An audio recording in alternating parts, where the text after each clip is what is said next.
देश भर में यूसीसी यानी कि यूनिफॉर्म सिविल कोड मतलब समान नागरिक संहिता को लेकर बवाल मचा हुआ है। जहां एक तरफ मोदी सरकार इसे हर हाल में लागू करना चाहती है तो दूसरी तरफ विपक्षी पार्टियां इसका विरोध कर रही हैं। आखिर क्या है समान नागरिक संहिता यानी यूसीसी और इसको लागू करने की ज़रूरत क्यों है?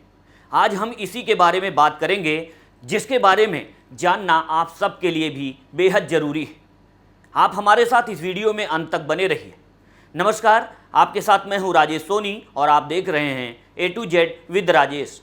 आइए सबसे पहले जानते हैं कि आखिर समान नागरिक संहिता है क्या। दरअसल इस कानून में सभी धर्मों के लिए एक ही कानून होगा। आपको बता दें कि मौजूदा समय में सभी धर्मों का अपना अलग अलग कानून है, जिसमें शादी, तलाक और संपत्तियों के लिए कानून भी अलग है। समान नागरिक संहिता लागू होने से सभी धर्मों के लोगों के मामले एक ही कानून से निपटाए जाएंगे।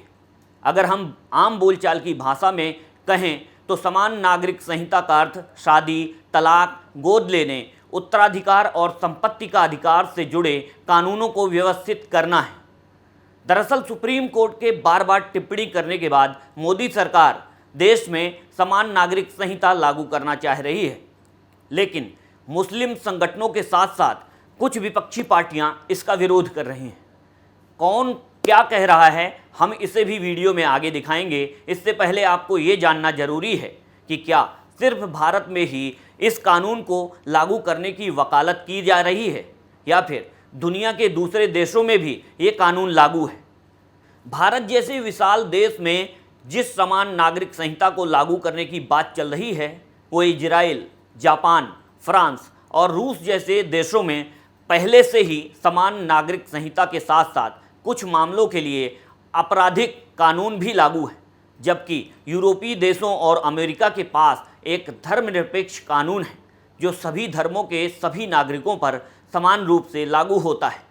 वहीं दूसरी तरफ इस्लामिक देशों में शरिया पर आधारित एक समान कानून है जो सभी धर्मों के सभी व्यक्तियों पर लागू होता है। आपको बता दें कि सबसे पहले रोम में नागरिक कानून के सिद्धांत बनाए गए थे। भारत की तरह अमेरिका में भी तमाम धर्मों के लोग रहते हैं, फिर भी वहाँ समान नागरिक संहिता लागू है, लेकिन भारत में राजनीतिक लाभ और सियासत के चलते इसका विरोध हो रहा है। अब आपके मन में सवाल आ रहा होगा कि अचानक ये मुद्दा सामने कैसे आ गया। तो मैं आपको बता दूं कि ये मुद्दा अचानक सामने नहीं आया, बल्कि इस पर चर्चा लंबे समय से हो रही थी। लेकिन भोपाल में एक संबोधन के दौरान पीएम मोदी ने क्या कहा, पहले ये सुनिए। आप मुझे बताइए, एक घर में परिवार के एक सदस्य के लिए एक कानून हो, परिवार के दूसरे सदस्य के लिए दूसरा कानून हो, तो क्या वो घर चल पाएगा क्या? एक घर में एक सदस्य के लिए एक कानून हो और दूसरे के लिए दूसरा, तो घर क्या चल पाएगा? तो ऐसी दोहरी व्यवस्था से देश कैसे चल पाएगा? ये अगर मुसलमानों के सही हितैषी होते तो मुसलमान पीछे नहीं रहते। सुप्रीम कोर्ट बार बार कह रहा है कि यूनिफॉर्म सिविल कोड लाओ, लेकिन ये वोट बैंक के भूखे लोग ऐसा नहीं करना चाहते। वोट बैंक के भूखे लोग मुस्लिम बहनों का बहुत नुकसान कर रहे हैं। 3 तलाक से नुकसान सिर्फ बेटियों का ही नहीं, बल्कि इसका दायरा इससे कहीं बड़ा है। इससे पूरे परिवार तबाह हो रहे हैं। अगर 3 तलाक कहकर किसी बेटी को कोई निकाल दे तो उसके पिता का क्या होगा, भाई का क्या होगा? परिवार इससे तबाह हो जाते हैं। 3 तलाक का इस्लाम में इतना ही अपरिहार्य होता तो कतर, जॉर्डन, बांग्लादेश, पाकिस्तान और इंडोनेशिया जैसे देशों में इसे क्यों प्रतिबंधित किया जाता? मिस्र ने आज से 90 साल पहले इसको खत्म कर दिया था। अगर इस्लाम से इसका संबंध होता तो इस्लामिक देश इसे क्यों खत्म करते? 3 तलाक का फंदा लटकाकर कुछ लोग मुस्लिम बहनों पर अत्याचार की खुली छूट चाहते हैं। पीएम मोदी का ये बयान आते ही विपक्षी पार्टियां इसके विरोध में उतर आईं। All India Muslim personal law board ने मंगलवार देर रात ऑनलाइन इमरजेंसी बैठक की। बैठक में फैसला लिया गया कि लॉ कमीशन के सामने यूसीसी को लेकर पर्सनल मुस्लिम लॉ बोर्ड अपना पक्ष रखेगा और इससे संबंधित कागजात भी पेश करेगा। AIMIM चीफ असदुद्दीन ओवैसी ने कहा कि नरेंद्र मोदी ने 3 तलाक, UCC और पसमानदा मुसलमानों पर कुछ टिप्पणियां की हैं। लगता है कि मोदी जी ओबामा की नसीहत को ठीक से समझ नहीं पाए। मोदी जी ये बताएं कि क्या आप हिंदू अविभाजित परिवार को खत्म करेंगे?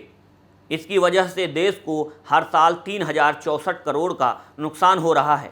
एक तरफ आप पसमानदा मुसलमानों के लिए घड़ियाली आंसू बहा रहे हैं, दूसरी तरफ आपके प्यादे उनकी मस्जिदों पर हमला कर रहे हैं, उनका रोजगार छीन रहे हैं, उनके घरों पर बुलडोजर चला रहे हैं, लिंचिंग के जरिए उनकी हत्या कर रहे हैं और उनके आरक्षण की मुखालफत भी कर रहे हैं। आपकी सरकार ने गरीब मुसलमानों की स्कॉलरशिप खत्म कर दी। अगर पसमानदा मुसलमान का शोषण हो रहा है तो आप क्या कर रहे हैं? पसमानदा मुस्लिम का वोट मांगने से पहले आपके कार्यकर्ता को घर घर जाकर माफ़ी मांगनी चाहिए कि आपके प्रवक्ता और विधायक ने हमारे नबी करीम की शान में गुस्ताखी की। पाकिस्तान का हवाला देते हुए मोदी जी ने कहा है कि वहाँ 3 तलाक पर रोक है। मोदी जी को पाकिस्तान के कानून से इतनी प्रेरणा क्यों मिल रही है? आपने तो यहाँ 3 तलाक के खिलाफ कानून भी बना दिया, लेकिन उसका ज़मीनी स्तर पर कुछ फर्क नहीं पड़ा, बल्कि महिलाओं पर शोषण और बढ़ गया है। हम तो हमेशा से मांग कर रहे हैं कि कानून से समाज सुधार नहीं होगा। अगर कानून बनाना ही है तो उन मर्दों के खिलाफ बनाना चाहिए जो शादी के बाद भी अपनी पत्नी को छोड़कर फरार हो जाते हैं। सिविल कोड की नहीं बात कर रहे, वो हिंदू सिविल कोड की बात कर रहे। पूरे जो इस्लामिक रेफरेंसेस है प्रैक्टिसेस के, उसको वो इलीगल ट्रीट करेंगे और पूरे हिंदू प्रैक्टिसेस को प्रधानमंत्री अंडर द लॉ प्रोटेक्ट कर लेंगे। तमाम मुस्लिम संगठनों के विरोध के बीच कांग्रेस महासचिव केशु वेणुगोपाल ने कहा कि पीएम मोदी को पहले देश में गरीबी, महंगाई, बेरोजगारी और मणिपुर हिंसा के बारे में जवाब देना चाहिए। समान नागरिक संहिता पर उनका बयान इन मुद्दों से ध्यान भटकाने की कोशिश है। छत्तीसगढ़ के सीएम भूपेश बघेल ने कहा कि बीजेपी हमेशा हिंदू मुस्लिम दृष्टिकोण से क्यों सोचती है। छत्तीसगढ़ में आदिवासी हैं, उनकी रूढ़ियों और उनके नियमों का क्या होगा, जिनके माध्यम से उनका समाज संचालित होता है। अगर समान नागरिक संहिता लागू हो गया तो उनकी परंपरा का क्या होगा? केवल आप हिंदू मुसलमान के हिसाब से क्यों सोचते हैं? बस हमारे छत्तीसगढ़ में आदिवासी हैं, वो तो रूढ़ी परंपरा के हिसाब से उसके नियम उससे गवर्न होते हैं। हालांकि मुस्लिम संगठनों के साथ साथ विपक्षी दलों का ये विरोध नया नहीं है। जब जब समान नागरिक संहिता का मुद्दा सामने आया तब ये पूरी जमात इस कानून के विरोध में राग अलापने लगी। विपक्ष के इस विरोध के बाद बीजेपी ने विपक्षी दलों के इस विरोध पर सवाल उठा दिया है। तो आर्टिकल 44 में राज्यों के डायरेक्टिव प्रिंसिपल में इसका निर्देश दिया है। सर्वोच्च न्यायालय का इसके संबंध में निर्णय है और असमानता होनी नहीं चाहिए, विसंगति होनी नहीं चाहिए, भेदभाव होना नहीं चाहिए। अगर पीएम मोदी के आरोप पर गौर किया जाए तो राजनीतिक दलों का विरोध वास्तव में वोट की वजह से है।